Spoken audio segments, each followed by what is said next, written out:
Hello यो स्वागत है आप सभी का मेरे यूट्यूब चैनल स्कूल ट्यूशन गुरुजी में। आज हम बात करेंगे वर्कशीट 58 की, जो कि 20 नवंबर के लिए जारी की गई। ये क्लास 9th की साइंस सब्जेक्ट से रिलेटेड वर्कशीट है। यहाँ बच्चे अपना नाम लिखेंगे और यहाँ अपने क्लास टीचर का नाम लिखेंगे। हमारा चैप्टर चल रहा है ग्रेविटेशन और आज हम पढ़ेंगे मास एंड वेट के बारे में। तो आइए चलिए देखते हैं, जानते हैं, समझते हैं कि आज की वर्कशीट में क्या नया है। तो आज हम बात करने वाले हैं difference between mass and weight. तो बच्चों, इसमें इनिशियल डिफरेंसेस के बारे में आप पहले ही जान चुके हैं। कुछ और जो नई चीज़ें हैं वो आइए देखते हैं क्या आपको नई ये वाली वर्कशीट बताती है आपकी। मास of an object is the measure of its inertia. Greater the mass of an object, greater will be it's inertia. The mass of an object is the amount of matter it contains, whereas the weight of an object at a place is the force with which the celestial body earth attracts that object.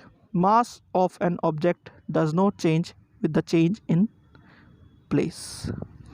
तो simple language में अगर देखें तो ये क्या कह रहा है, ये कह रहा है मास क्या है, मेजर ऑफ इनर्शिया है पहली चीज़, और जो वेट है वो कंपैरिजन करती है उसकी जो अट्रैक्शन पावर है किसी सेलेस्टियल बॉडी की, जैसे कि अर्थ है हमारी बॉडी, उससे कंपेयर करके जब निकलती है।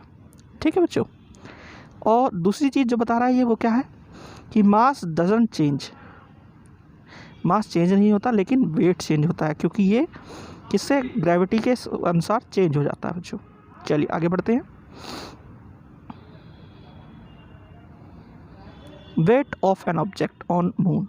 तो अब बात करेंगे वेट अगर कि एक बॉडी का या एक ऑब्जेक्ट का वेट मून पे कैसे हम ड्राइव करेंगे, निकालेंगे। Let the mass of an object be m, small m, and weight of the object on moon will be Wm. Let mass of the moon will be capital M and capital Rm is its radius.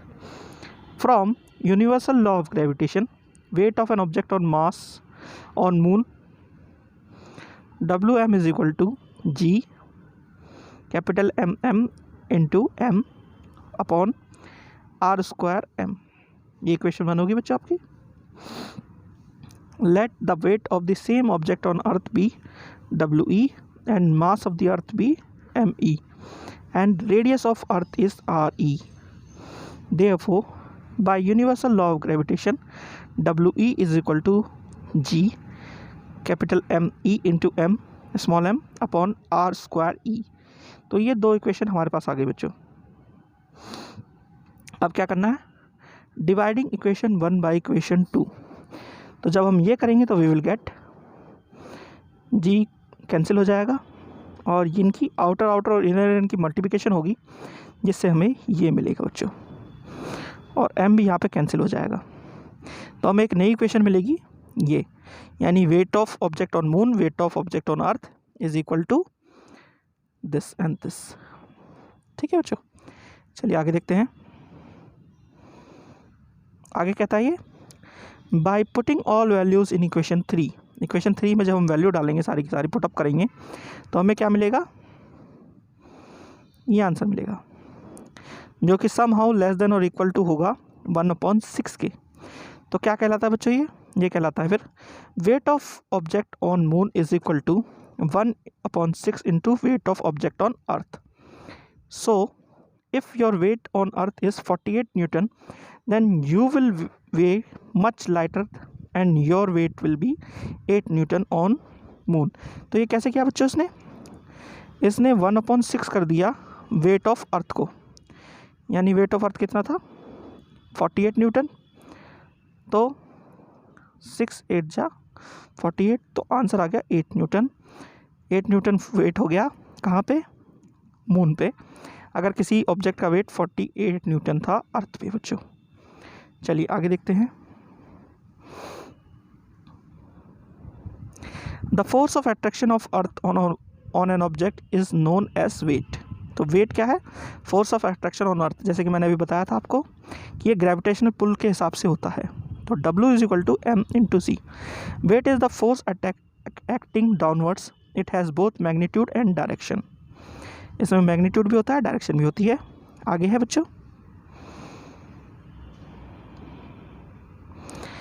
The weight of an object on any celestial body changes due to gravitation force of that celestial body acting upon it, while its mass does not change. Therefore, weight of an object on moon will be equal to the gravitational force W into mg of moon acting on the object. तो ये वही बात कह रहा है जो पहले बताई थी बच्चों, कि मास तो चेंज नहीं होगा लेकिन वेट जी की वैल्यू के कारण चेंज हो जाएगा, यानी कि जी की वैल्यू सेलेस्टियल बॉडी की जितनी होगी उस हिसाब से चेंज होता चला जाएगा। आगे बच्चों, mass of the moon is less than earth, it will exert lesser gravitation force and your weight will be lesser at moon than on earth. यानी कि मास जो है मून का वो कम है तो ग्रेविटेशन फोर्स भी कम हो गई है, जिस वजह से आपका वेट भी कम हो जाएगा ऑटोमेटिकली। आगे क्या कहता है बच्चों, ये unit of mass is KG and the unit of weight is same as of force that is newton. Newton जो है यूनिट है इसकी वेट की और मास की यूनिट है केजी। अगला है mass of an object is 10 kg, its weight on earth will be W is equal to m into G. G value है 9.8 मीटर पर सेकेंड स्क्वायर। तो जब इन्हें कैलकुलेट करेंगे तो आएगा आंसर 98 न्यूटन। ठीक है बच्चों, चलिए ज़रा बच्चों अब आपकी क्वेश्चन आंसर देख लेते हैं। पहला क्वेश्चन है where will the mass of an object be lesser on moon और ऑन अर्थ, एक्सप्लेन। तो mass of an object will be lesser on moon, it is just due to formula weight that is W into m गुणा g and g जो value है g की it was lesser in case of moon in comparison to the earth। क्यों? क्योंकि जो moon है उसका size भी छोटा है, ग्रेविटेशन वैल्यू भी छोटी है, जिस वजह से वेट ऑटोमेटिकली कम हो जाएगा बच्चों। ठीक है, अगला है derive a mathematical expression to find the weight of an object on moon in comparison with that on earth। तो बच्चों ये हमने जो डेरिवेशन किया था अभी थोड़ी देर पहले, ये वाला, ये फर्स्ट फिर second equation, dividing of first and second equation and getting third equation, तो ये है क्या, डेरिवेशन है इसी चीज़ का, कंपैरिजन करने के लिए वेट का बच्चों। आगे है question number 3, on what factor does the weight of an object depend which is taken to another planet.